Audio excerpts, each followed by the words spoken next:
প্রিয় শ্রোতারা, আমাদের গল্প বলার সিরিজের উদ্বোধনী পর্বে স্বাগতম। রোম্যান্স, সাসপেন্স এবং কালজয়ী কৌতূহলের এক মনোমুগ্ধকর যাত্রায় আজ আমরা সামিল হব।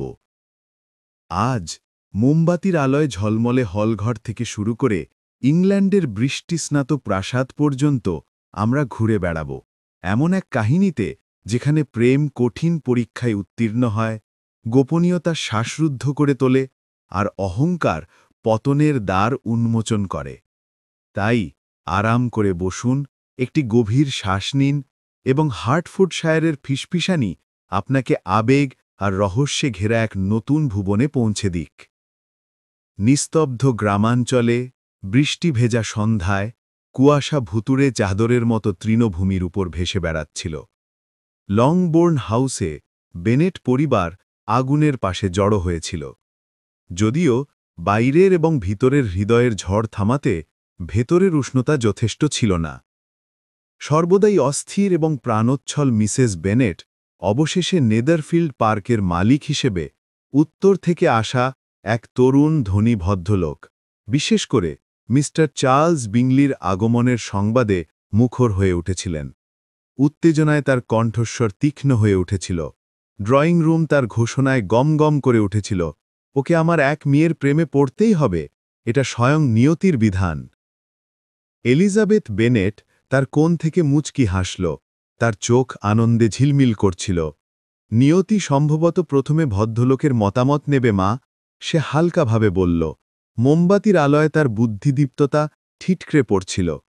কিন্তু হাসির রোল যখন ঘরে ছড়িয়ে পড়ছিল, তখনই অন্য একটি কণ্ঠস্বর ভেসে উঠল, শান্ত, সংযত এবং অভিজাত, বিংলির বন্ধু মিস্টার ডার্সি, যিনি সবেমাত্র নেদারফিল্ডে এসেছেন এবং ইতিমধ্যেই পুরো কাউন্টির আলোচনার কেন্দ্রবিন্দুতে পরিণত হয়েছেন। দীর্ঘদেহী, আত্মম্ভরী এবং রহস্যময়, তিনি একই সাথে মুগ্ধতা এবং বিরক্তি উদ্রেক করছিলেন। সেই সন্ধ্যায় মেরিটেন অ্যাসেম্বলিতে নিয়তি এলিজাবেথ এবং মিস্টার ডার্সিকে মুখোমুখি দাঁড় করিয়ে দিল। বেহালা বাজছিল, আর বৃষ্টি জানালার কাঁচ ভেদ করে পড়ছিল, আর বাতাস, সুগন্ধ, কলরব এবং প্রথম দেখার অবক্ত বিদ্যুতে ভারী হয়ে উঠছিল। ডার্সি তৎক্ষণাৎ তাকে লক্ষ্য করলেন। এলিজাবেথের আচরণে এক দুর্নিবার আকর্ষণ ছিল, এমন কিছু যা তার ধৈর্যকে কঠিন পরীক্ষায় ফেলছিল। তিনি কেবল সুন্দরী ছিলেন না, বরং তার দৃষ্টিতে ছিল বুদ্ধিমত্তা, প্রাণবন্ততা এবং এক দুরন্ত বিদ্রোহী স্পৃহা, যা তার অন্তরের গভীরে আলোড়ন সৃষ্টি করত। অন্যদিকে এলিজাবেথ তাকে অসহ্য মনে করতেন, ঠান্ডা, অহংকারী এবং নিজের গুরুত্ব সম্পর্কে অতিরিক্ত সচেতন। তবুও যখন তাদের চোখ মিলিত হতো, তখন তাদের মধ্যে নীরবতাও কথা বলত, এক অব্যক্ত কৌতূহল যা তারা নিজেরাও যেন ব্যাখ্যা করতে পারত না। কিছুদিন পর আবহাওয়া আরও খারাপ হল। মুষলধারে বৃষ্টিতে রাস্তাঘাট কাদায় ভরে গেল।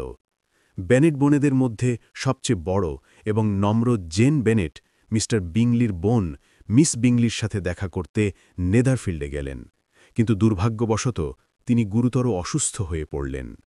লংবোর্নে এই খবর পৌঁছানোর সঙ্গে সঙ্গেই এলিজাবেথ আর দ্বিধা করলেন না। বৃষ্টি উপেক্ষা করে কর্দমাক্ত পথ মাড়িয়ে বোনের সেবার জন্য তিনি ছুটে গেলেন। কাদা লেগে তার স্কার্ট ভিজে ভারী হয়ে গিয়েছিল। নেদারফিল্ডে তার অপ্রত্যাশিত আগমন ভিজে এবং হাঁপাচ্ছিল, মার্জিত পরিবারে বিদ্যুৎ চমকের মতো আলোড়ন তুলল। মিস বিংলির ঠোঁট অবজ্ঞায় কুঁচকে গেল, যেন তিনি চরম বিরক্ত। মিস্টার বিংলি, সহজাত দয়ালু মানুষ, অপকট উদ্বেগ প্রকাশ করলেন, আর মিস্টার ডার্সি, নীরব, সতর্ক দৃষ্টি, তার ভিতরে এক সূক্ষ্ম পরিবর্তন অনুভব করলেন। আগুনের আলোয় তিনি দেখলেন বোনের প্রতি এলিজাবেথের নীরব, নিবিড় যত্ন, জেনের কপালে রাখা তার হাতের কোমল স্পর্শ, সমাজের কানাঘুষোকে উপেক্ষা করার সাহসিকতা তার চোখে। তিনি চোখ ফেরাতে পারলেন না। এলিজাবেথ অনুভব করল সেই দৃষ্টির তীব্রতা। তাদের চোখ একবার মিলিত হল, কঠিন, অবিচল। এরপর এলিজাবেথ দ্রুত তার সূচের কাজে মন দিল, কিন্তু তার হৃদয় তার স্বীকার করার চেয়েও দ্রুত স্পন্দিত হচ্ছিল। পরের দিন সকালে নাস্তার টেবিলে বাতাসে ভদ্রতা এবং চাপা উত্তেজনার মিশ্রণ। মিসেস বেনেট যেন যুদ্ধ জয় করে এসেছেন, জেনকে নিয়ে তার মেয়েদের পরিবারের সামনে তুলে ধরলেন। ডার্সির নীরবতা আগের চেয়েও শীতল মনে হল। অন্যদিকে মিস বিংলির প্রতিটি কথা এত মিষ্টি ছিল যে দুধও জমাট বেঁধে যেতে পারত। এলিজাবেথ শান্তভাবে বসেছিলেন। তার প্রখর বুদ্ধিমত্তাকে ভদ্রতার নিখুঁত মুখোশের আড়ালে লুকিয়ে রেখেছিলেন। টেবিলের ওপারে প্রতিটি প্রতিদ্বন্দ্বী দৃষ্টি, প্রতিটি সূক্ষ্ম ঝিকিমিকি তিনি তীক্ষ্ণভাবে লক্ষ্য করছিলেন। যদিও ডার্সি তার দিকে সরাসরি তাকাচ্ছিলেন না, এলিজাবেথ নিশ্চিত ছিলেন যে তিনি তার উপস্থিতির সম্পর্কে গভীরভাবে সচেতন। সেদিন বিকেলের বৃষ্টি কমার পর এলিজাবেথ নেদারফিল্ডের বাগানে উদ্দেশ্যহীনভাবে হাঁটছিলেন। তার মন তখন নানা ভাবনায় মগ্ন। পথটি ছিল সুগন্ধি রোজ এবং ভেজা পাথরের মূর্তি দিয়ে সজ্জিত। দূরে ডার্সিকে দেখা গেল, প্রতিটি পদক্ষেপ যেন মেপে মেপে ফেলছেন। এলিজাবেথ কথা বলতে চাচ্ছিলেন, প্রচলিত ভদ্রতার সীমা ছাড়িয়ে কিছু বলতে, কিন্তু কোনো এক অদৃশ্য কারণে শব্দরা তার গলায় আটকে যাচ্ছিল।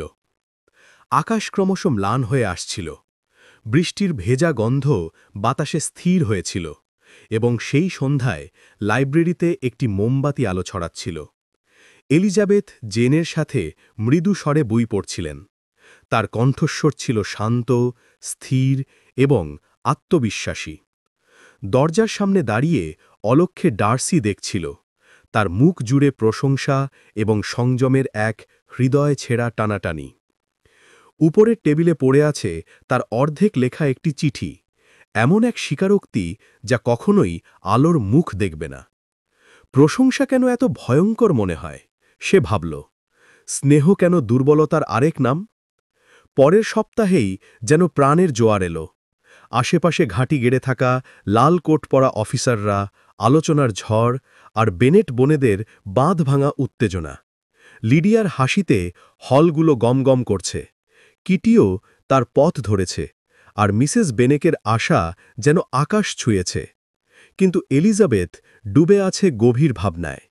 অহংকার আর স্নেহের মাঝে লুকানো অন্ধকার আরও বাড়ছে, আর সে কিছুতেই বুঝতে পারছে না তার নিজের হৃদয় আসলে কোথায় বাধা পড়েছে।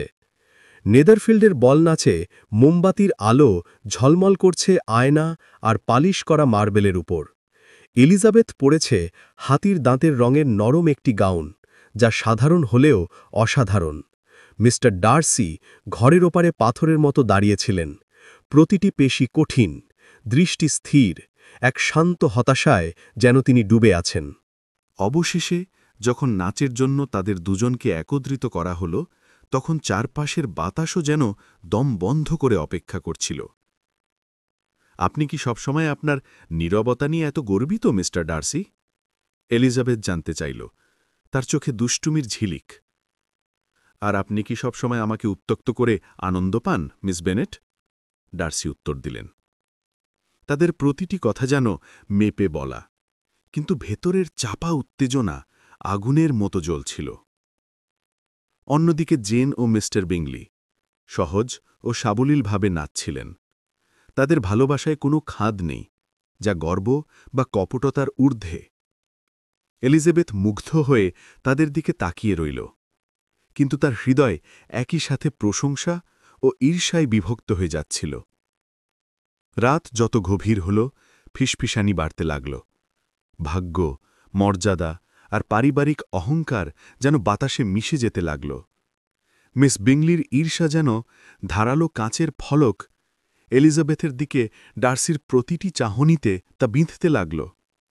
তাদের মধ্যে এক অব্যক্ত প্রতিদ্বন্দ্বিতার তীব্রতা বাতাসকে ভারী করে তুলল। পরে যখন বাইরে বজ্রপাত শুরু হল এবং অতিথিরা বিদায় নিতে শুরু করল, ডার্সি করিডোরে একা এলিজাবেথকে খুঁজে পেল। মোমবাতির আলো তার মুখে নাচছিল, ক্লান্ত, তবুও উজ্জ্বল এবং বিদ্রোহী।